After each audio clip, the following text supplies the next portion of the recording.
Hello everyone, welcome back. In this video, I'm going to show you how to buy Ethereum on MoonPay. For that, first of all, you need to launch your MoonPay application. Then you need to log in into your account if you haven't already. Over here on the home page, you will see this buy option.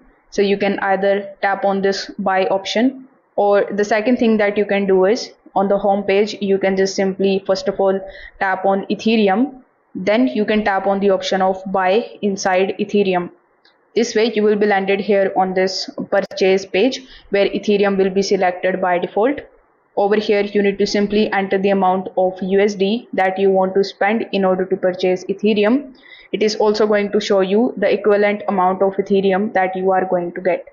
Then when you press the option of continue in the bottom, you need to select the payment method that you want to use in order to purchase it. After that, you need to conclude your payment with that method. Once the payment is completed, you are going to get your Ethereum in your MoonPay account. So if this video helped you out, make sure that you like this video and subscribe to the channel. Thanks for watching.